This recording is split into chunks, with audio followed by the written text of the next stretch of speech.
Bismillahirrahmanirrahim. Assalamualaikum warahmatullahi wabarakatuh. Alhamdulillahirabbil alamin. Assalatu wassalamu ala asyrafil anbiya'i wal mursalin wa ala alihi wa ashabihi ajmain. Asyhadu an la ilaha illallah wa asyhadu anna Muhammadan abduhu wa rasuluh sallallahu alaihi wasallam. La nabiyya ba'dah.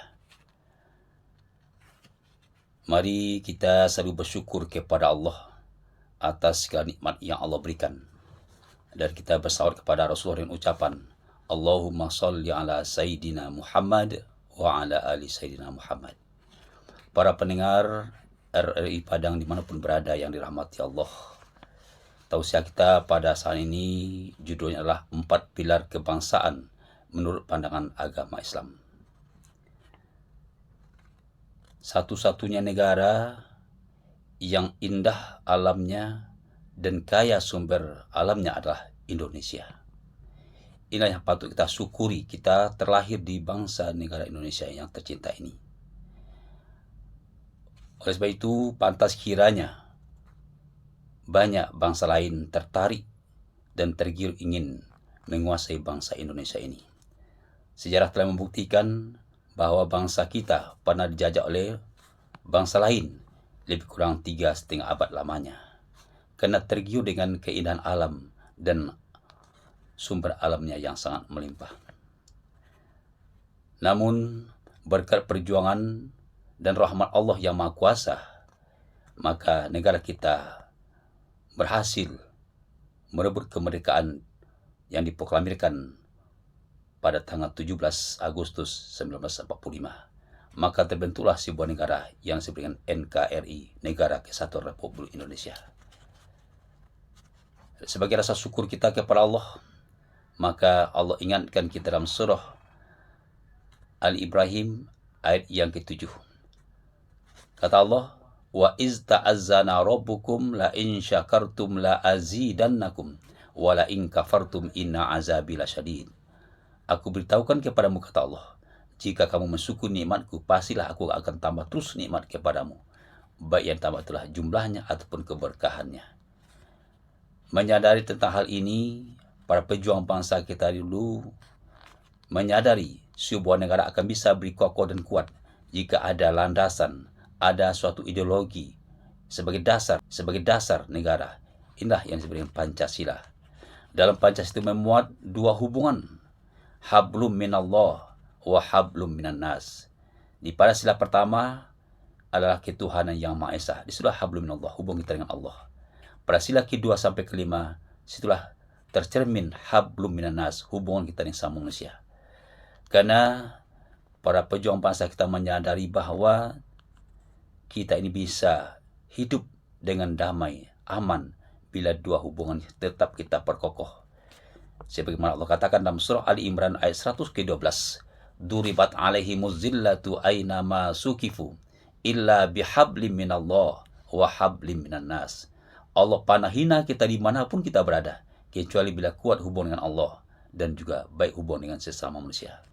Para pendengar RRI Padang dimanapun berada yang dirahmati Allah, sebuah negara akan bisa tegak dan teratur jika ada undang-undang yang ditegakkan, yang mengatur.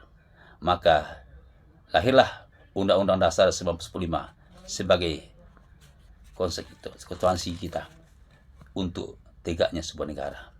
Ini juga cermin dari ayat ke-59 surat An-Nisa yang mengatakan, ya ayyuhallazina amanu atiullaha wa atiur rasul wa ulil amri minkum. Hai orang-orang yang beriman, taati Allah, ikuti Al-Quran, dan taati Rasul, ikuti sunnahnya, dan taati pemimpin-pemimpinmu, ikuti undang-undang dan aturan yang berlaku. Inilah agaknya perlu kita tegakkan aturan ini supaya kita menjadi umat yang kuat. Taati Allah, taati Rasul, dan taati pemimpin. Kemudian para pejuang bangsa kita juga menyadari sepenuhnya negara kita adalah negara yang besar, yang terdiri beribu-ribu pulau, berbagai suku, berbagai macam bahasa, agama, maka untuk itu tentu punya potensi terjadinya perselisihan dan perpecahan di antara mereka. Nah, untuk itu maka dibuatlah perekat bangsa ini dengan Bhinneka Tunggal Ika yang merupakan salah satu pilar kebangsaan Indonesia.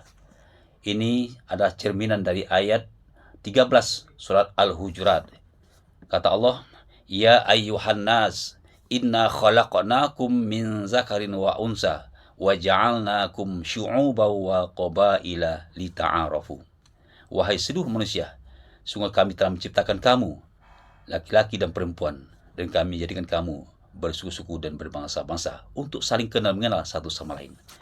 Nah, untuk kuatnya persatuan dan kesatuan kita, maka ketika dulu para pejuang bangsa kita dalam rangka menumpas penjajah di bumi Indonesia tercinta ini, maka dikumandangkanlah semangat perjuangan dan kesatuan dengan semboyan, bersatu kita teguh, bercerai kita runtuh. Ini adalah cerminan ayat Allah dalam surat Al-Imran ayat yang 103. Wa'tasimu bihablillahi jami'aw wa la tafarraqu. Berpegang teguh kamu dengan agama Allah, janganlah kamu berpecah belah. Para pendengar RRI Padang dimanapun berada yang dirahmati Allah, jika empat pilar ini tegak di negara kita, insya Allah akan jadilah negara yang makmur, negara yang mendapat rahmat Allah, yang akan tercurah rahmat dari langit dan bumi.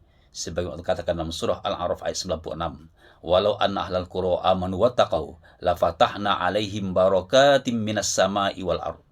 Jikalau penduduk satu negeri dia beriman dan bertakwa kepada Allah, maka Allah akan mencurahkan rahmat, nikmat dan keberkahan yang turun dari langit dan muncul dari bumi.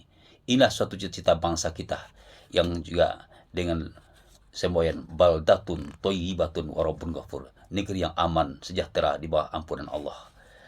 Maka untuk bisa terrealisasinya empat pilar kebangsaan ini, maka anggota DPR kita, MPR, DPD, terutama yang berasal dari Sumatera Barat, dengan giatnya untuk terus mensosialisasikan empat pilar kebangsaan ini di tengah umat. Dan tentu agaknya ini kita sangat baik untuk juga kita ikut serta mensosialisasikan di tengah masyarakat, agar bangsa kita menjadi bangsa yang kuat, bangsa yang damai, bangsa yang makmur. Mudah-mudahan ini akan terwujud insya Allah. Dan mari kita sama-sama berdoa kepada Allah agar bangsa kita dirahmati Allah Subhanahu wa Ta'ala.